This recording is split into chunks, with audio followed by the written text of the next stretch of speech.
After watching the Odyssey, I really enjoyed the movie. I didn't want to crunch it down into like a little 3-minute review. I realized how much I really adore Christopher Nolan. You know, the way he's able to utilize time in his films, the performance he's able to get out of his actors, and more importantly, his overall love for filmmaking made me really want to explore his catalog again. You know, I've seen multiple films across his catalog multiple times, but to revisit each film, and more importantly, films I've never seen before, it was a lot of fun, to be honest, to see him grow from movie to movie, see his overall just advancement in his filmmaking, what he learned from each film prior. And it's great. I love Christopher Nolan. You know, this list was a lot of fun to make. Just to be warned, it is just my opinion. Do not murder me, okay? And yeah, I hope you enjoy the video.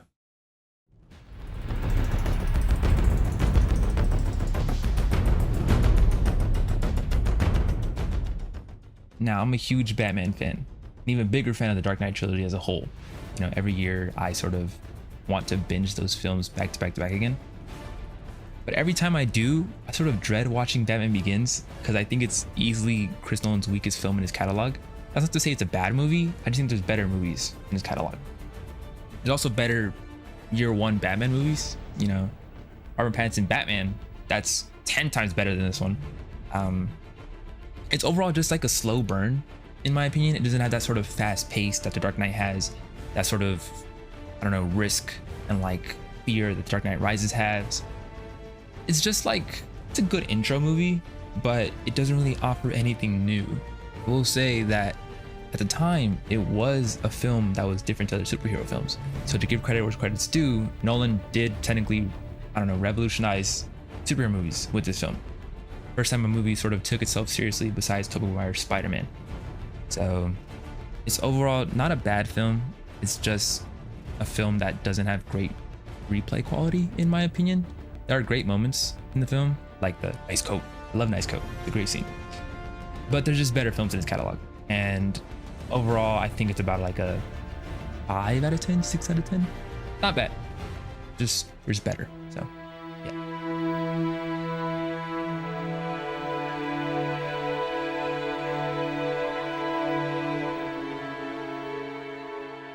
Insomnia was a film that I frankly never knew existed. So I recently watched it for the first time right after the Odyssey. And it's not a bad movie. It just didn't really stick with me, to be honest. You know, the performances by Al Pacino and sort of Robin Williams, it didn't feel, I don't know, it didn't feel like Nolan's best, which is fine. This is one of the first films in his catalog. Robin Williams as an antagonist, he just doesn't work for me, to be honest. I feel like I'm so used to him in like comedic roles. To see him here, it kind of feels a little bit forced, in my opinion. But it's a great movie. You know, the plot is a bit confusing, to be honest. The motivations of each character can be sort of, I don't know, washed away. You can easily forget things. But yeah, it's a weaker film in Nolan's catalog. It's not the best, not the worst. It's sort of just okay.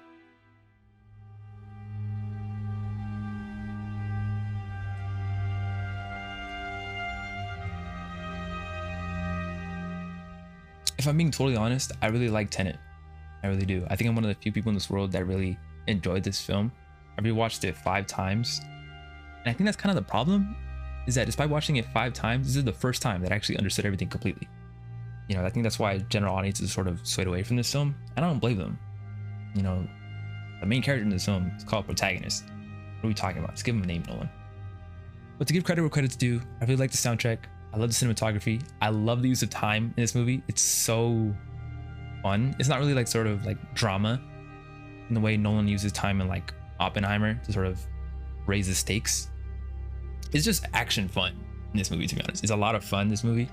I think the performance is the most underrated aspect of this movie. Robert Pattinson's performance is really underrated. I really like him a lot in this movie. And John David Washington sort of put him on my radar for me. It prepared me for a movie like The Creator, for example. I really like The Creator. I like his performance in it. And I think Tenet is sort of warm up to films like that. So it's not a bad movie. I just think it's Nolan's least accessible film.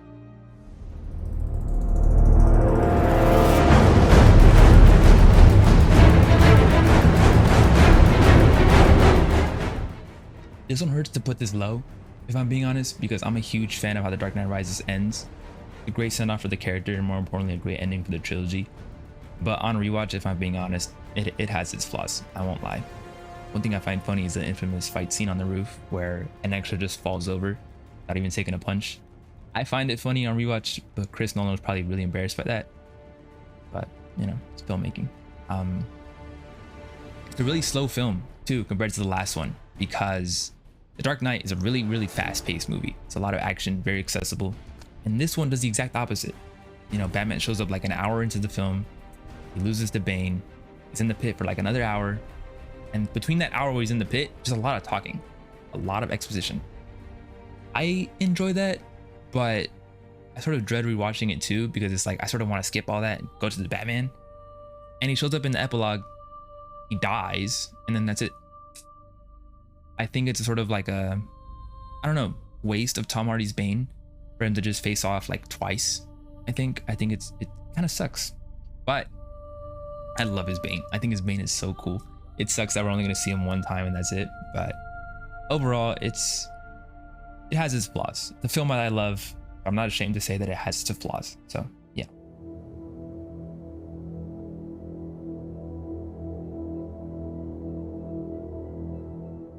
I have like no negative things to say about Dunkirk. I really, really, really like Dunkirk.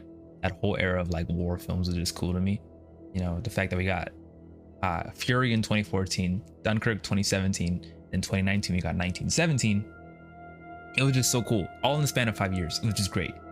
I think Dunkirk was the first movie that I actually like wanted to get the behind the scenes of, because I just loved how it looked. It was so beautiful to look at, and it's just awesome. You know, it's maybe controversial, but in my opinion, I think it's easily top 3 like war films that I've seen. One of them is Come and See. It's a great movie, but definitely tonal shift entirely. But Dunkirk is really good. Like, I really, really like Dunkirk. Harry Styles brings it down like a tiny bit, because it's like sort of ruins immersion. You're like, oh my god, Harry Styles. Overall, great immersive experience. I highly suggest that you haven't seen it, go watch it. It's a great war film, great film entirely. So yeah, please go see it.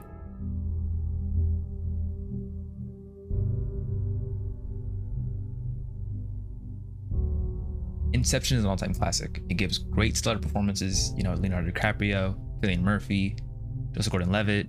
All of these characters in this film is just awesome. I really, really like this movie, and I was so excited to rewatch it because I love it. I love the writing. I love how it looks visually. It's just so mind-blowing to me. You sort of watch it and you go, how the hell did they shoot that? There's only the one thing that I know how they filmed it is a scene where they spin in that corridor. I think it's Joseph Gordon-Levitt's character that spins in the corridor. And it was just so sick to watch. But overall, it's fantastic. I love the theme. I want to say this is, I believe, the first time. I'm lying. I was gonna say this is the first time Hans Zimmer collabed with Nolan, but really it was those earlier movies. I think this is his best that he's collabed with Nolan. I think the soundtrack is great. It's so eerie to me, so haunting, and more importantly, that ending, oh my gosh, heartbreaking. Absolutely heartbreaking. It's a great film. I love rewatching it every time. And yeah, if you haven't seen it, please go watch it. It is awesome. In my opinion, I think it's one of Nolan's strongest usage of time, because it confuses you, right? It leaves you sort of wanting more. I think this is what Tenet was attempting to be, in my opinion. I think like Nolan saw like that whole action use of time that he used with Inception. He was like, okay, I can do it again. It just didn't land as well. I'm kind of surprised that DiCaprio hasn't worked with Nolan since then, but like characters like Cillian Murphy, you know, Michael Caine is in a lot of his films, Tom Hardy as well.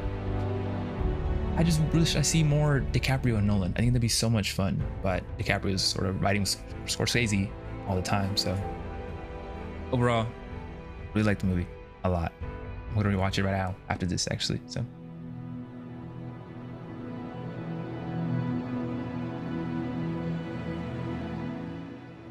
The Prestige is another film in Nolan's catalog that I've never seen before. I went into it completely blind. I did not see any clips, any spoilers, any interviews, nothing like that. And I'm so glad I did, because this film is awesome. It is great. I think Christian Bale delivers his best performance under Nolan, and that's saying something because I'm a huge fan of his Batman and Hugh Jackman. He's just stellar. He's awesome. Chris Nolan, please call that guy more often because he gave you a great performance. I think besides Logan, this is easily one of Hugh Jackman's best performances, in my opinion. I love the story, I love the tension, I love the writing. You know, I was on the edge of my seat the whole time because I was like waiting for each character to like outbest the other person, and more importantly, like who's gonna die. I was horrified. And the ending, awesome, super great. I did not see that coming. Slight spoilers. I thought the device was a teleportation device. See, that was like a cloning device. It was like, whoa. And it offers like a great rewatch. You know, I rewatched the film right after I finished it, and to see the sort of like slight changes in characters, slight signs that, oh, maybe they're not who they are. It's great. I think only two downsides to this film is the soundtrack. I think nothing really sticks out to me, sonically, in my opinion. It doesn't really have like a cornfield chase or like any of the music moment. That doesn't really bring it down. You know, it's just like a little nitpick that I have. And Scarlett Johansson's character, she's sort of like just like a, I don't know, like a troublemaker. Like a character that you sort of throw into the movie that creates chaos, like a wrench. A wrench that you throw in, create chaos. So overall, great movie. I really like it a lot. If you haven't seen it, please go watch it. Great watch.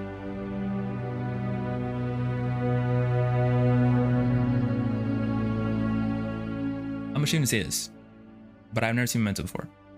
It's always been on radar, but frankly, I just never had the time or reason to watch it.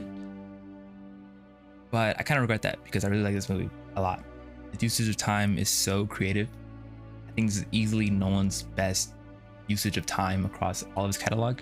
It's very experimental, and rightfully so. I believe it's like one of his first movies, if not his first studio movie. And the way it's cut, the editing is just fantastic. To any editors out there, watch this movie. It is great editing. Just awesome. My favorite character in this movie is Natalie. I really like how she sort of comes as like the damsel in distress, like, oh, please save me. And then it unravels, the story unravels. She's really one of like the antagonists. It was just a great plot, great writing, great editing. Didn't see the ending coming at all. I frankly just took it as like, oh, we're gonna find this guy's like wife killer, right? Then turns out that he sort of made this all up in his head, and I was like, whoa, mind blown, mind completely blown. And it warrants a rewatch. I'm gonna rewatch it probably sometime soon, but it's great. Great story. I do want to see like a chronological cut to see how that would work as a film, but I don't know if that exists. Overall, great movie. If you're not, I guess, open to very experimental films, you're not gonna like this because it's very out there in my opinion. But give it a watch. Maybe you'll like it, maybe you won't, maybe it'll confuse you, but it's great. So give it a chance.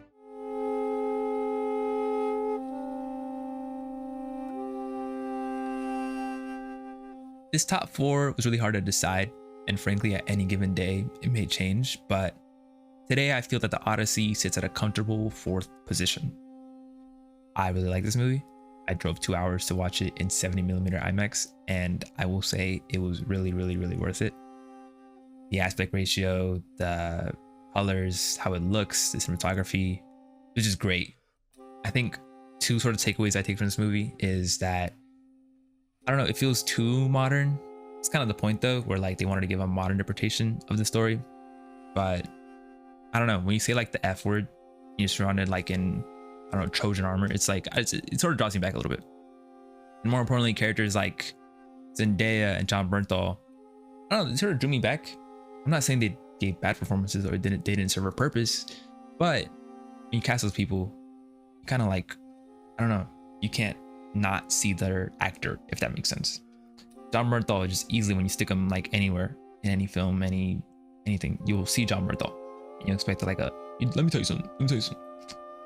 Zendaya doesn't do a lot in this movie. She serves a purpose, absolutely, but I don't know. I wish she gave a little bit more because I kind of expected her to be like the star, sort of. Not the star, but more like, I don't know. I heard in a lot of interviews that she got like a perfect from Nolan. I'm trying to find it. I didn't see like a perfect in there because there's not a lot that she did that's super memorable, but I love the soundtrack. I think the siren song is so haunting. I think that scene is incredible. Love Matt Damon as Odysseus. It is great. Overall, this film was fantastic. I think Ludwig Göransson's soundtrack elevates it to like another level. I don't think anyone else could do it. I think this film is revolutionary in cinema. I believe it will make audiences strive for those premium formats, but also expect more from filmmakers. I think that's great. I think Hollywood has gotten a bit too, I don't know, laid back, comfortable. To see a film like this sort of come out with such stellar performances, audiences will demand more, right? And it will continue to break records. I really wanted to watch it again in 70mm IMAX, but for the next few weeks, it's been sold out at every local theater. And I was like, whoa, I'm proud of it. To be honest, I'm really happy, but it sucks. That's just how it is though. It's just a great film. And if you had the chance to watch it 70mm, please go watch it. Otherwise, any format, really fine. The story was great. You won't get any takeaways really, except like you won't get the whole image, which is fine. You'll get the sound, you'll get the acting, you'll get the story. So any format to watch this movie, please go watch it.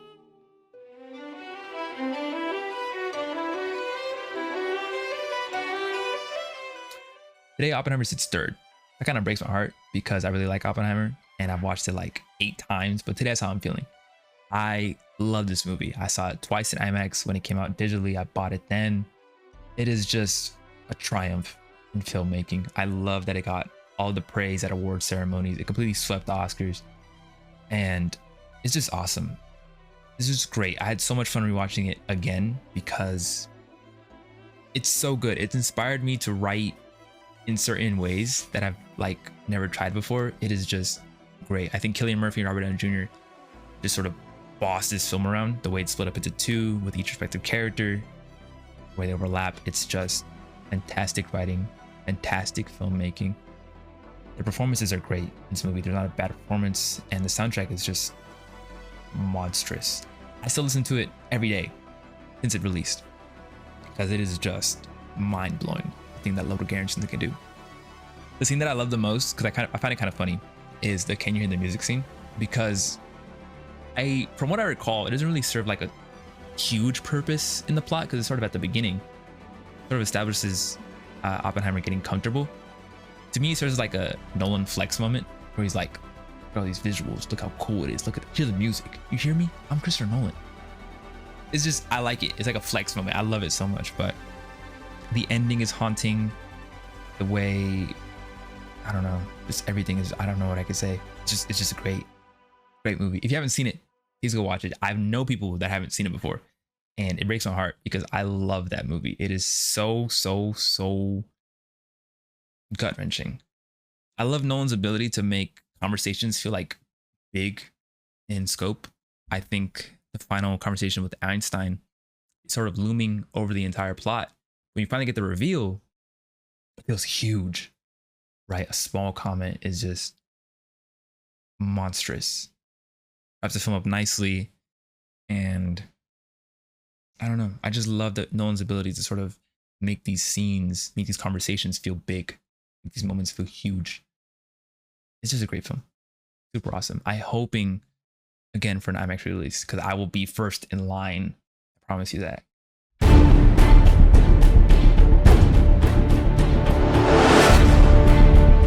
I love The Dark Knight. It is easily my favorite movie of all time. I've rewatched it so many times that I lost count, and I just love it. It is so good. I love the performances, especially Heath Ledger. He is a monster in this film. He just outshines everybody. I love the soundtrack. It is amazing. Goosebumps every time I listen to it, frankly. The story is great. You don't miss a beat, you know, everything sort of go. There's not a dull moment in this entire film. I just love this movie so much. I think it's Nolan's most accessible film. You don't need any prior knowledge to knowing Batman or anything Christopher Nolan related. If you want just a good action movie, just pick it up, watch it, whenever, and it works. It works well. I just adore this movie so much. There's so many iconic moments in this, from the hotel scene, from the pencil scene, to Batman versus the FBI. Just everything. Everything is so good. I love this movie. I think the only downside is, I guess, the feel. In a sense, it doesn't really feel like a Batman movie, in my opinion. My friend Danny said the other day, he says like Gotham is kind of boring. It's like Chicago. And he's got a point. I won't lie. When you watch a movie like The Batman, you sort of go back to this movie and be like, this doesn't feel like Gotham whatsoever. It's sort of backtracking from what they built in Batman Begins, because Batman Begins, Gotham was so a bit haunting, really cool, the visuals, how cluttered it all was, but they take a step back and just make Chicago. And I'm like, I don't know, it's a little tiny nitpick for this movie, but I just love it. So much fun. I'm probably gonna rewatch it right after this video because I just love it that much. And yeah, to anyone who wants to get into anything Nolan related, Batman related, this is the film. This is the film to watch. Absolutely. It is stellar, fantastic, introduces you to characters like Joker, Two-Face. Everyone here is just on top of their game. It is fantastic. Great movie.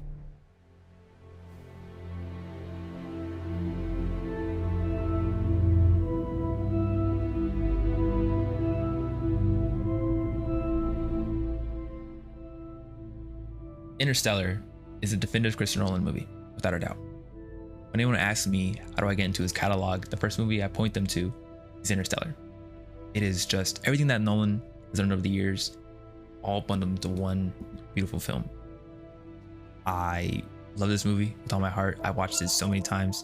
The last time I watched it was in the Chinese theater in IMAX. That was a great time. It is an original IP written entirely by Nolan and his brother, and the soundtrack of this movie, I just talk about the soundtrack. It is iconic. It is Hans Zimmer's best ever soundtrack.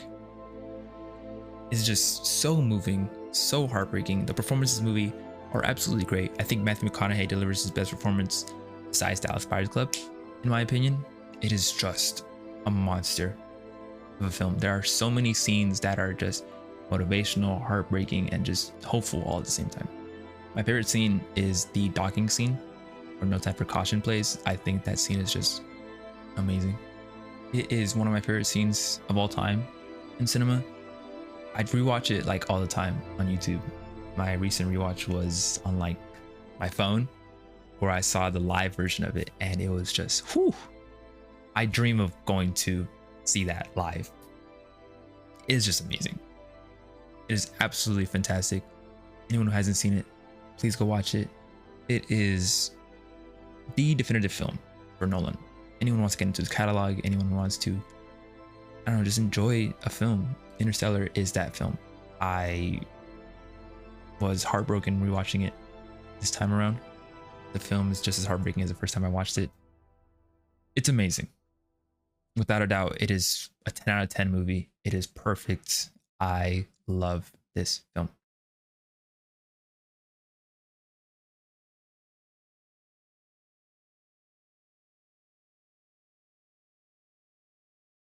I am so excited for what comes next for Hollywood and more importantly, Christopher Nolan. His ability to output so much in such little time with great quality, it is just something to admire. His next film comes out in 3 years. That is amazing. That is just mind-boggling to me.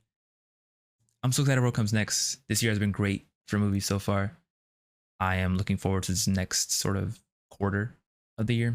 So yeah, feel free to comment below if you sort of disagree with any takes that I have.